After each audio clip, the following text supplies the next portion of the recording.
Pemirsa, terima kasih untuk Anda yang masih bergabung bersama kami di Idea Second Session Closing. Dan sebelum kita lanjutkan perbincangan, Pak Kris. Halo, Pak. Ya, halo. Ya, sudah ada telepon yang masuk. Kita akan coba sapa terlebih dulu, Pak Kris. Halo, dengan siapa di mana? Halo, selamat sore Pak David dengan Hidayat di Jakarta. Silakan langsung Pak, ada Pak Kris yang sudah bergabung. Selamat sore Pak Kris. Sore Pak.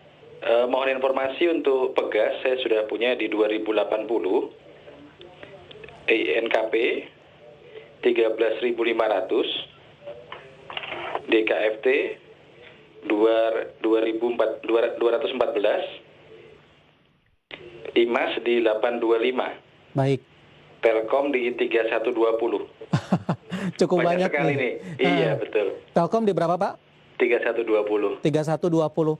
Pak Hidayat, waktu kita cukup terbatas, Pak. Ini yang paling prioritas untuk saham Bapak yang mana ini? Telkom sama Pegas saja boleh? Oke, baik. KFT. Ya, boleh. Ya, terima kasih Pak Hidayat sudah bergabung. Terima kasih. Selamat sore. Selamat sore untuk Pak Hidayat di Jakarta. Langsung saja Pak Kris, Pegas di 2080, Pak.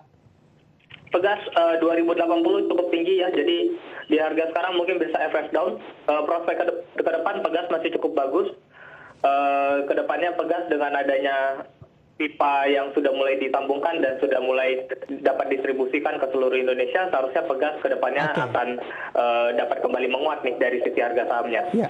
Average down di level berapa Pak direkomendasikan? Current price masih cukup menarik ya, karena 2080 masih terlalu tinggi. Baik. Kemudian ada DKFT di 214, analisis Anda? DKFT dengan adanya tren nikel yang kembali menguat, seharusnya DKFT kalau kita lihat dari sisi tren jangka pendek masih cukup baik ya. Perhatikan area 186-nya, seharusnya DKFT tidak close di bawah 186. Selama DKFT berada di atas 186 masih bisa hold. Dan kalau saya lihat di area 214 nggak terlalu jauh nih dengan area sekarang. Jadi nggak perlu di average down. Baik, Telkom di 3120 Pak Kris. Telkom, jangan buru-buru jual. Menurut saya 3120 itu nggak terlalu jauh ya average down untuk holdnya. Jadi kemungkinan besar Telkom masih akan kembali menguat. Target saya Telkom terdekat dia di 3600. Baik, jawaban untuk Pak Hidayat di Jakarta. Ada Pegas, DKFT, kemudian juga Telkom, dan lagi-lagi keputusan investasi tetap ada di tangan Anda para investor dan trader pasar modal Indonesia. Kembali ke WhatsApp interaktif Pak Kris, kita akan coba sapa dari Baus. Ini dari Korea Selatan yang menyaksikan live streaming kita. Pak Kris, Gia sudah punya di 255. Apakah masih layak di hold tidak Pak untuk Garuda? Iya, selama secara jangka pendek kemungkinan besar masih bisa di hold ya. Kalau kita lihat memang ada stimulus terhadap penggabungan Garuda Indonesia sebagai holding dari pariwisata meningkatkan secara jangka pendek sentimen positif bagi Garuda. Tetapi perhatikan nanti area-area di sekitar 370-nya atau bahkan area supportnya di area 320. Jadi yang perlu diperhatikan area ini selama masih di atas 320 kecenderungannya masih bisa di hold. Iya, ambil posisi di 255 sebenarnya sudah profit nih, tapi tampaknya ingin memaksimalkan profit dan ingin di hold terlebih dahulu dari Baus Korea Selatan. Selanjutnya kita akan coba sapa Bapak Murno dari Labuan Batu. Dari Sumatera Utara ini Pak Kris, untuk Asri Pak, ambil mau tanya saham Asri belum masuk maksudnya di sini. Kebetulan Asri juga Anda rekomendasikan kalau tidak salah. Betul. Silakan Pak Kris analisisnya. Ya, Asri kalau kita lihat secara fundamental harga sahamnya sekarang ini sudah sangat murah ya, PBV area 0,3-an. Jadi menurut saya Asri kedepannya masih gampang untuk meningkat kembali, mungkin berada pada area 250-nya pada medium term. Jadi menurut saya area sekarang masih cukup baik untuk masuk ya, untuk dapat melakukan pembelian dengan kecenderungan properti dapat kembali menguat setelah ekonomi kembali pulih. Selanjutnya ada Bapak Zefko dari Malang, MDKA, support dan resistennya. Pak Kris, analisis Anda hari ini menguat di 2,48% dan ditutup di 1.860. Analisis Anda untuk MDKA. Ya, MDKA dengan harga gold yang dengan ekonomi yang kembali menguat, seharusnya gold setidaknya akan berada pada area sekarang ini terlebih dahulu. Jadi secara jangka satu bulan ke depan ini, kemungkinan besar MDKA hanya akan sideways berada pada area 2000 sampai ke area 1.800. Jadi perhatikan area itu untuk trading aja untuk secara jangka pendek dulu. Baik, kita beralih ke sektor lainnya. Ini pertanyaan dari Bintaro. Untuk saham-saham berbasis CPO, BWPT, bagaimana prospeknya di bulan ini? Analisis Anda Pak Kris untuk BWPT. BWPT sekarang tertahan pada area resistance di area 107, jadi perhatikan area itu. Kita harapkan kemarin ketika harga CPO yang kembali menguat dapat memberikan kinerja yang cukup baik ya bagi perusahaan-perusahaan CPO, tetapi tidak untuk BWPT. Ternyata di kuartal ketiganya masih tidak sesuai dengan ekspektasi, jadi ada kemungkinan BWPT akan sulit untuk kembali menguat, hanya akan berada pada range di area 95 sampai ke 107 ini. Dari sektor ini sama apa yang Anda rekomendasikan, Pak Kris? Saya lebih prefer kepada LSIP dan SIMP. Menurut saya itu masih cukup baik ya kinerjanya ke depan, dan Astra Algo Lestari juga tidak kalah karena mencatatkan kinerja yang cukup baik di kuartal ketiga ini.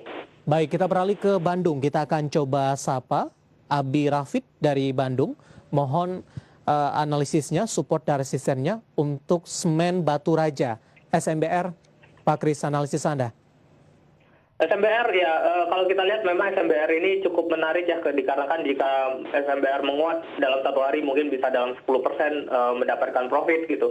Kalau memang terbiasa dengan volatilitasnya SMBR, perhatikan area support di area 530 dengan area resistance di area 620. Oke, resisten ada di 620. Posisi penutupan 560 melemah di 0,88%. Kalau ingin entry Pak Kris, apakah di level penutupan sesi kedua hari ini ketika sesi pertama esok menurut hari? saya entry berada pada area 530 sampai ke area 550. Mungkin bisa dapat di area itu. Baik, Abi Rafid dari Bandung. Selanjutnya kita akan coba sapa Ibu Sulis dari Jawa Tengah ini. Mohon analisisnya untuk saham BRIS, berapa target harga untuk 2 bulan ke depan. Mendekati efektifnya merger 3 bank syariah di Februari 2021. Analisis Anda untuk BRIS, Pak Kris, dengan posisi penutupan sesi kedua hari ini. BRIS, coba perhatikan kalau bisa akses ke grafik, munculkan EMA 20, BRIS selalu mantul pada area EMA 20-nya. Jadi selama berada di atas EMA 20, BRIS masih bisa di hold, dan sekarang harga BRIS juga sudah mulai dekat dengan area EMA 20. Jadi kemungkinan besar masih bisa di hold ya, dengan target selanjutnya di area 1.500.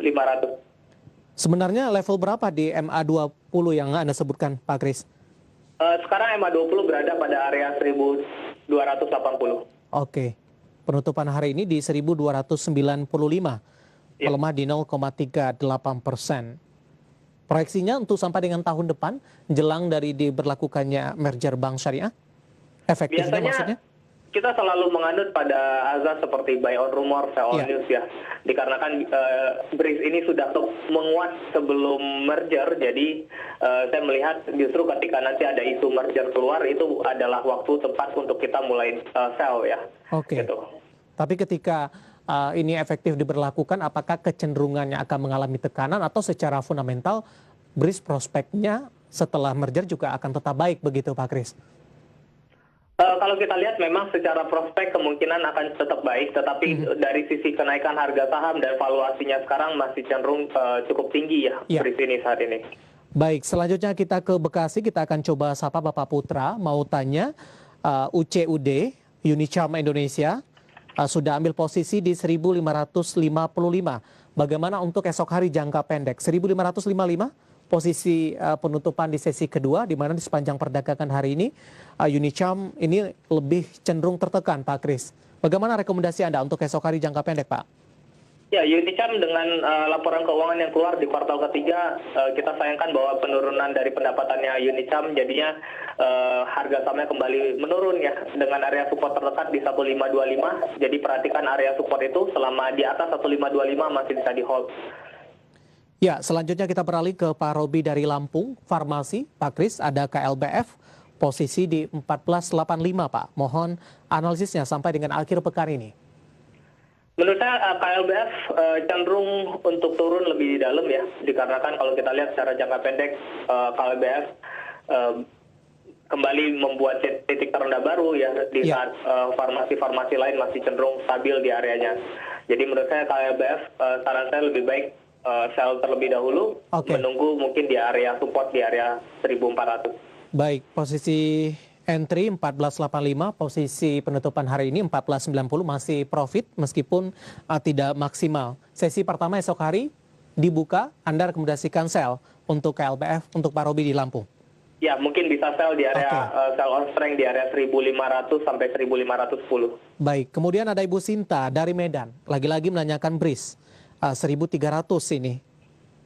Dengan posisi untuk balik ke 1.300 seperti apa peluangnya, Pak Kris? Ya, dengan penutupan sekarang 1295 masih cenderung bolak-balik ya dalam 4 hari terakhir, tertingginya 1345. Jadi kemungkinan besar secara jangka pendek BRIS ya hanya akan sideways berada pada garis MA20-nya di 1280 sampai ke area 1350. Baik, terakhir singkat saja Pak Kris, ada Ibu Riani di Jakarta, Medco 416, jangka pendek profit di berapa? Medco juga Anda rekomendasikan kalau tidak salah untuk esok hari?